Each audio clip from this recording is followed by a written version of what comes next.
It's after 10 p.m. Do you know where your children are?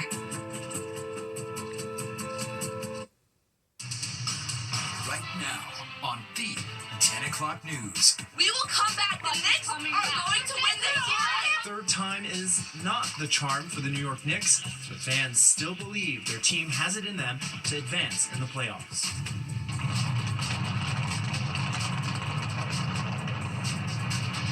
Crossroads landmark is taken off the map. It took 4 years to build, and it took 30 seconds to come down. Many misty-eyed onlookers sad to see the hotel disappear. And New York Mayor Ras Baraka standing his ground tonight, denying charges of trespassing at an ICE facility. New body cam footage from DHS revealing the conversations between the mayor and agents just before his arrest. The 10 o'clock news starts right now. Good evening, I'm Arthur Sheehan. Thanks for being with us. Lawmakers are standing behind the New York mayor after he was arrested at an ICE facility. Ras Baraka is claiming he was only there because he was invited. Fox 5's Jessica Formoso joins us in the studio. The Borders are also weighing in on how this played out, and it appears he was complying with the order when he was arrested. That's right, Arthur. He was complying. You're going to see in the video that he does leave the premises of the facility, but then things go the other way. Now, tonight, Tom Homan, the border czar, is saying Mayor Ras Baraka broke the law. Baraka has been charged with trespassing, but tonight he's defending himself, saying he did nothing wrong and that his arrest was politically motivated. Now you're about to see the video of the moments before and after his arrest. Chaos erupted Friday outside Delaney Hall, the Newark ICE Detention Center. Tonight, the Department of Homeland Security releasing body cam footage of the moment Newark's Mayor Ras Baraka was arrested. Everything they said was a complete lie. There was no bus of migrants there. Nobody from ICE was slammed on the ground. We didn't storm the place. So all of it is a lie. Baraka was there with 3 members of Congress who were there to tour the facility. In the video, you see them inside the secured area. You can hear an ICE official telling the mayor that he needs to leave. Anyone that is not a positive for 1 area, it's the last warning. You will be placed on the The crowd on the public side of the gate yelling to let him in, but the mayor is seen walking out. Members of Congress telling the protesters not to rush in. Thank you. Thank you, Mayor. But all of a sudden, mayhem. The federal agents are seen coming out to the public area looking for Baraka and putting him in handcuffs, then dragging him back through the gate. After spending 5 hours in jail, Baraka was released. He says he was invited to the detention center by the Geo Group, the private prison company who owns the property. For days now, he's been protesting the opening of the ICE facility, suing Geo Group for not having the proper building permits to operate. I didn't climb the fence. I didn't kick the door down. I didn't bust the window like their friends did at the Capitol. I didn't hurt people. I walked in a place because I was invited in the place. And I stood in that place for an hour and a half before somebody made a decision to do what they did. Border czar Tom Homan blasting Baraka, saying he broke the law. You certainly can't trespass in a facility that's contracted by the U.S. government to house criminals. That'd be like breaking into, a state prison. Ras Baraka is a friend. I'm going to reach out to him and speak with him and find out exactly what happened. And whenever there's a case like this, I really like to speak to the person involved before I make any formal statements. Across the Hudson Saturday in Foley Square, elected officials, immigration advocates, and residents of both New Jersey and New York rallying, denouncing what they say was the illegal arrest of Mayor Baraka. The protesters believe his arrest was politically motivated, an attempt to intimidate elected leaders across the country who refuse to follow President Trump's agenda. We all have rights. Mayor Baraka has a right to enforce city code. Our Congress members have a right to enforce their judicial oversight authority. But ICE doesn't care about that. Now, Now, we reached out to Geo Group, the private prison company that owns the property of Delaney Hall. We asked them specifically if Mayor Baraka was indeed invited by them to come, as he says he was. A spokesperson didn't answer our question, instead referred us to the U.S. Immigration and Customs Enforcement. Arthur? All right, thank you very much, Jessica.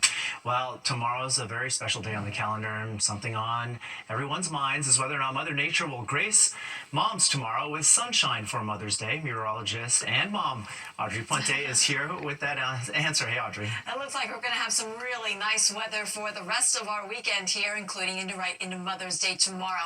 Tonight will be comfortably cool across the tri-state area overnight. Much, Audrey. Well, dozens of dogs living in horrific conditions in Queens have been rescued tonight. The animal care centers of New York City and the ASPCA say officials removed 40 Belgian Malinois from a filthy apartment in Rego Park. The dogs, which included puppies and adults, have reportedly never even been outside.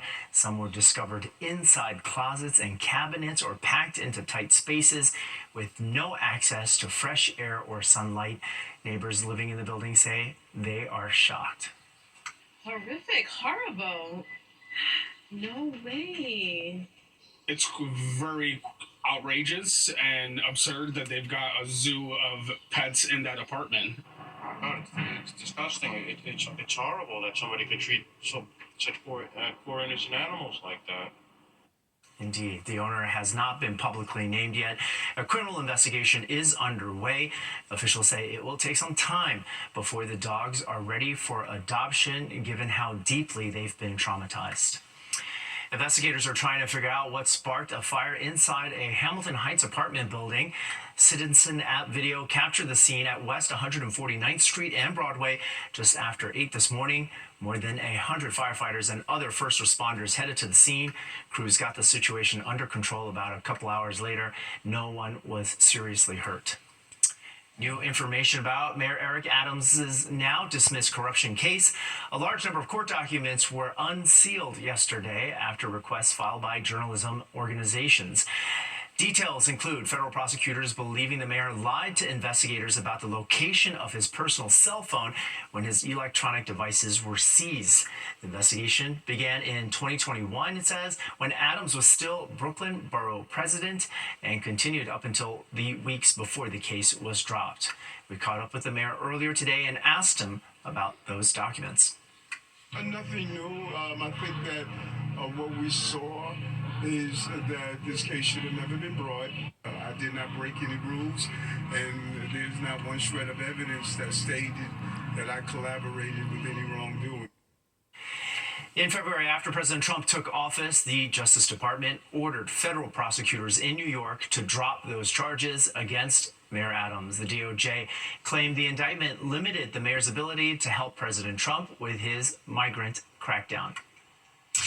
A disappointing loss for the New York Knicks. 20-point deficits were no problem over the last 2 games against the defending champions, but tonight it was a little too much to overcome. Fox 5's Jennifer Williams joins us in the studio right now to break down what went wrong. Hey, Jen. Hey, Arthur. We all knew this wasn't going to be easy, and now we've got ourselves a series. It's crazy to think that with a 2-0 lead, Game 3 at the Garden felt like a must-win situation for the Knicks. But that was actually the case for the Celtics, considering no NBA team has ever come back from a 3-0 deficit in the playoffs. The defending champs made a statement from the jump, and the Knicks had no answer. And unlike games 1 and 2, New York couldn't defend the 3. Jason Tatum had a big game, hitting a number of long bombs from downtown. This one put the Celtics up 52-33.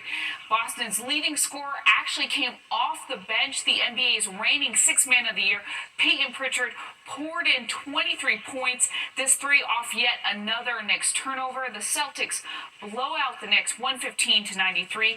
Here was head coach Tom Thibodeau after the game.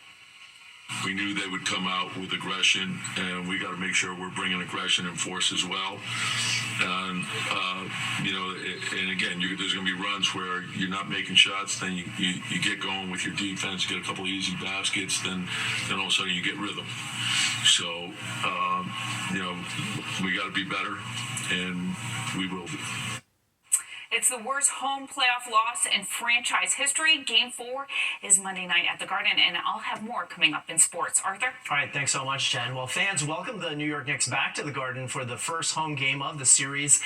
Fox 5's Duarte Geraldino shows us fans still believe the team can win the high-stakes series. Just about every sports analyst said they would not win. There was the energy before tip-off and a whole different vibe after the buzzer. Let's go Knicks! Let's go Knicks! Let's go Knicks! Thousands packed 33rd Street between 7th and 8th Avenues for the all New York block party, cheering on the Knicks and watching Game 3 live on massive outdoor screens. Today, the Knicks are coming through 100%. We bringing it home. We're home, so we just gotta do it. I've had one of those since 1999. All right, they got my whole ass outside. I'm for it. All right, I love it. 3-0. A 100% win. Win. God is on our side. Well, a disappointing game for the Knicks fans and a spectacular performance for the Celtics and their fans. But as the game went on, it became clear the Knicks just didn't have it today. They weren't doing too good. I thought they could come back like the last 2 games, but it was just too much, I think. What happened? Let me tell you, man, I feel like we came out there with not great energy. I think we were maybe a little too high on a high horse. We sold 2 in Boston. I think we take it back in game 4, go back 3-1, and we finish it in Boston. Easy. The final score, Celtics 115, Knicks 93. But the pride still running full court. Brunson is the most clutch player in the NBA at this moment. We will come back. The Knicks are going to win this series. And then win the whole championship. Baby! Knicks in 5. The captain, I gave the captain a big kiss. Hey man, Knicks in 5. Their Garden is our Garden, so we good. Game 4 is Monday night, same court, same crowd, outside Madison Square Garden. Duarte Geraldino, Fox 5 News. Is going on out there. Okay, American heroes getting a patriotic send-off coming up. The Inspiring Trip veterans are being sent on for the Big Apple Honor Flight. And a hotel goes up in smoke. Mahwah residents say goodbye to a venue they hold near and dear to their hearts. And we're bringing you to the middle of the action at the annual Japan Parade. The 10 o'clock news. A well-known and loved landmark reduced to rubble in the blink of an eye. Residents in Mahwah held a celebration for the Sheraton Crossroads Hotel as the building was demolished. Fox 5's Robert Moses shows us why many are overcome with emotions over the loss of this building. As the sun rose on Mahwah, New Jersey, it was about to set on the Sheraton that for decades served as a landmark. Demolition Day had arrived, and the 22-story hotel, which opened in 1986 and closed in 2023, was enjoying its last minutes of existence. 1,000 feet away, Caitlin Kelly, who grew up in town, got nostalgic. We go to college and stuff, and coming into town, we see it. It's like, oh, we're home and stuff. So it being gone is definitely going to be like a big loss for us. Still, for all the sadness, this felt like a party. The breakfast sizzled and the beverages flowed. Hundreds gathered to honor a hotel where they and so many others celebrated life's happy occasions. This is part of Mahwah lore, Mahwah history. But was about to become was. Sirens warned that the dynamite charges throughout the hotel were about to do their work. And then at 7:41 a.m., the hotel imploded in a cloud of dust. It took 4 years to build, and it took 30 seconds to come down. That was the coolest thing I ever saw. But Mayor Jim Wysocki felt a strange mix of emotions. Spent a lot of time in that building. You know, parties, birthdays. It's tough to see go. Choked up this morning. Yeah, a little bit.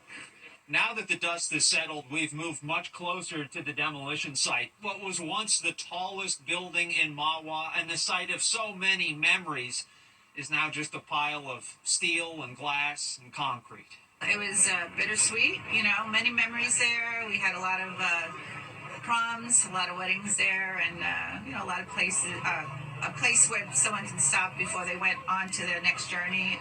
But it was kind of cool, you know, on to the next thing. What is the next thing? potentially a huge warehouse. This is an ideal location for one, given that the site sits just a stone's throw from major thoroughfares, including I-287 and Route 17. Developers are in the process of negotiations with hopefully a nice Fortune 500 company. Even when this site is redeveloped, many will still wax nostalgic for thoughts of good times had here, whose checkout times will never come. In Mahwah, New Jersey, Robert Moses, Fox 5 News.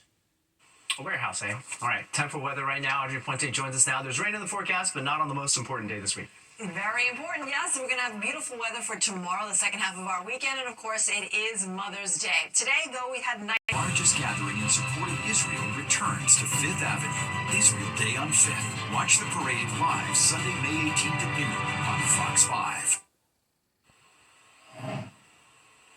A celebration of tradition and heritage on the Upper West Side. Fox 5's Stephanie Bertini takes us to the annual Japan Parade. Thank you so much, carrying the U.S. flag. It's the 4th annual Japan Parade. Are you excited to see your culture being celebrated today? Yeah, I come every year.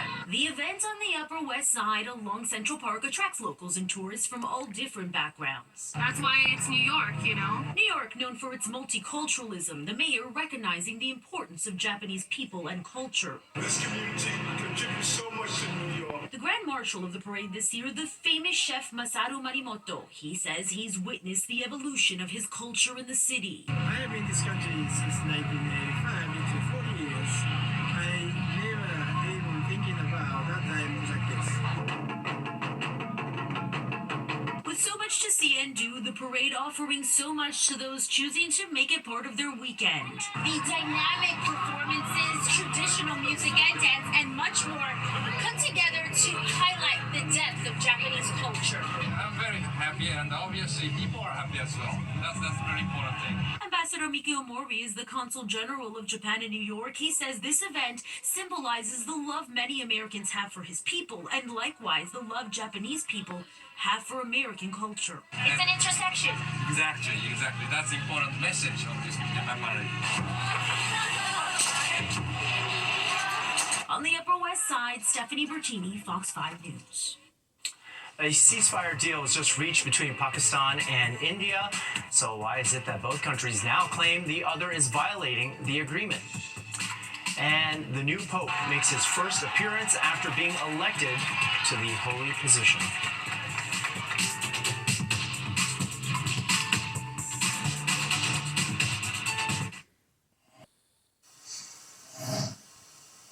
Welcome back. Here is a quick look at our top stories tonight. New York Mayor Ras Baraka speaking out after federal agents arrested him outside Delaney Hall yesterday. The site is a newly reopened ICE detention center that holds up to 1,000 people. Baraka saying he was invited to the facility by the private prison company that owns that property. Nonetheless, he was charged with trespassing. Baraka says he did nothing wrong. A large number of court documents have now been released in Mayor Adams' now dismissed corruption case. They were unsealed yesterday after requests were filed from media outlets. New details include federal prosecutors believing the mayor lied to investigators about the location of his personal cell phone when his electronic devices were seized. And also that the investigation began in 2021 when Adams was still Brooklyn Borough president. The case was dropped after President Trump took office. And a Queens man accused of repeatedly raping a 14-year-old girl is under arrest tonight. This is 23-year-old Angel Ramos. The NYPD says he faces charges including rape, aggravated assault, and endangering the welfare of a child. Police are urging any other possible victims to step forward by calling the NYPD's sex crimes hotline. Turning our attention to the Middle East right now, Israel's military says it has hit dozens of terror targets across Gaza, destroying terror infrastructure, locating dozens of tunnel shafts, and killing several operatives. The Hamas-run Gaza Health Ministry says more than 20 Palestinians were killed by Israeli strikes in Gaza. India and Pakistan agreed to a ceasefire following escalating clashes. Still, hours later, the two countries accused each other of violating that peace deal. Correspondent Stephanie Bennett has the latest from London. Celebrations across Islamabad Saturday following the news of the immediate ceasefire deal between India and Pakistan. President Donald Trump crediting the pause in military confrontation to a long night of talks mediated by the U.S., writing in part on Truth Social, quote, "Congratulations to both countries on using common sense and great intelligence." It was agreed between them that both sides would stop all firing and military action on land and in the air and sea. In recent days, the fighting between the two South Asian countries has been the worst the region has seen in almost 3 decades. A gun massacre killing 26 people in Indian-administered Kashmir last month triggered missile and drone strikes between the two nations. We don't want collateral damage. Civilians' lives matter more. This was not from Pakistan. This was caused from the Indian side. Many in India and Pakistan are welcoming the news with a sigh of relief. This is the best decision of the government. If there was a war, our country would have gone back 10 years. War is not the solution. Peace is the solution. War was declared, but when peace was achieved, it became much better. However, hours after the peace agreement, multiple explosions were heard in Indian-controlled territory. Residents there reported blackouts following the blasts.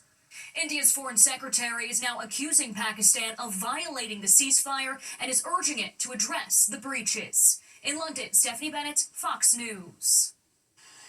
Pope Leo XIV making his first appearances as the Holy Father.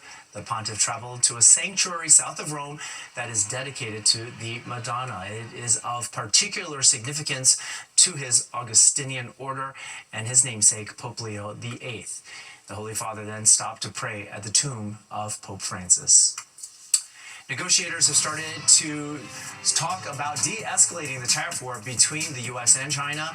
Coming up, the president announcing some good news about the tariff talks aimed at stabilizing the economy.